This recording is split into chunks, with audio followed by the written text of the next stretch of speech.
नमस्कार। मैं सदर सैफी और आप देख रहे हैं हमारा खास बुलेटिन। वक्फ बिल के खिलाफ एकजुट हुए देश भर के मुसलमान सरकार को दिखाई अपनी ताकत। कहा जबरदस्ती कानून पारित नहीं होने देंगे। दिल्ली के जंतर मंतर पर सोमवार को all India Muslim personal law board Waqf संशोधन विधेयक 2024 के खिलाफ जोरदार प्रदर्शन करते नजर आई। इसी बीच में इस धरना प्रदर्शन में बड़ी संख्या में मुस्लिम समाज के लोग शामिल भी हुए। एआईएमपीएलबी ने केंद्र सरकार पर आरोप लगाते हुए कहा कि यह विधेयक मुस्लिम समुदाय के अधिकारों का हमला है और अगर इसे वापस नहीं लिया गया तो एक बड़ा आंदोलन देश में शुरू हो जाएगा। इसी बीच में एआईएमपीएलबी के अध्यक्ष खालिद सैफुल्लाह रहमानी ने इस विरोध प्रदर्शन को संविधान और न्याय की रक्षा की लड़ाई करार दिया है। उन्होंने कहा कि ये संघर्ष वक्फ समितियों संपत्तियों की हिफाजत के साथ साथ देश में संविधान और इंसाफ के लिए है। रहमानी ने चेतावनी दी है कि यदि जबरन कानून पास किया गया तो इसका जवाब भी उसी अंदाज में दिया जाएगा।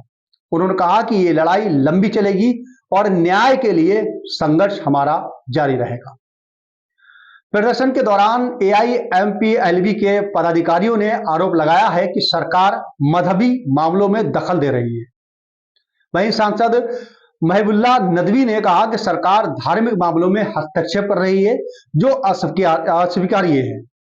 प्रदर्शन के माध्यम से मुस्लिम समाज ने अपनी एकजुटता दिखाते हुए विधेयक के खिलाफ कड़ा विरोध दर्ज भी कराया है। इसी बीच केंद्रीय अल्पसंख्यक मामलों के मंत्री किरेन रिजिजू ने विपक्ष पर झूठ फैलाने का आरोप भी लगाया है। उन्होंने कहा है कि वक्फ संशोधन विधेयक को लेकर मुस्लिम समाज में जानबूझकर भ्रम फैलाया जा रहा है। उन्होंने स्पष्ट किया कि सरकार की मकसद वक्फ संपत्तियों को छीनना नहीं है और ना ही कब्रगाहों पर कब्जा किया जाएगा। रिजिजू ने यह भी कहा है कि भारत कानून से चलता है, कोई भी व्यक्ति किसी की जमीन जबरन नहीं छीन सकता है।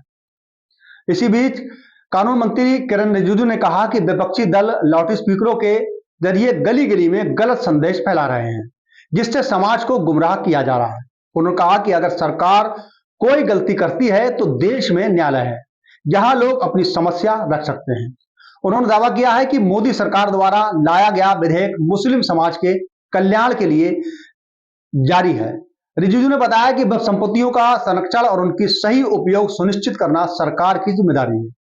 उन्होंने यह भी कहा कि संसद में जब यह विधेयक पेश होगा तब विपक्ष के हर सवाल का जवाब जो है दिया जाएगा।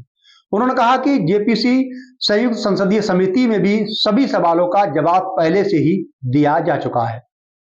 वहीं इस विरोध प्रदर्शन में जमीयतुल उलमाए हिंद, जमाते इस्लामी, जमीयतुल अहले हदीस और ऑल इंडिया मिल्ली काउंसिल जैसे प्रमुख धार्मिक संगठनों के पदाधिकारी भी शामिल हुए थे। प्रदर्शन में इन संगठनों ने सरकार के खिलाफ एकजुटता दिखाई और विधेयक को मुस्लिम समाज के खिलाफ बताया है।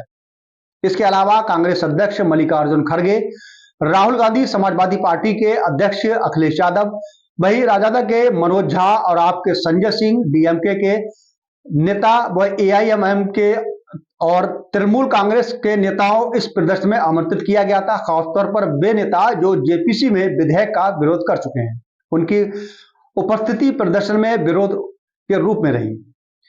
वहीं पदाधिकारियों ने बताया कि प्रदर्शन के जरिए केंद्र सरकार के खिलाफ आगामी आंदोलन की रणनीति पर विचार किया जाएगा। प्रदर्शनकारियों ने सरकार से मांग की है कि विधेयक को तुरंत वापस लिया जाए, अन्यथा देश भर में बड़े पैमाने पर विरोध प्रदर्शन किया जा सकता है।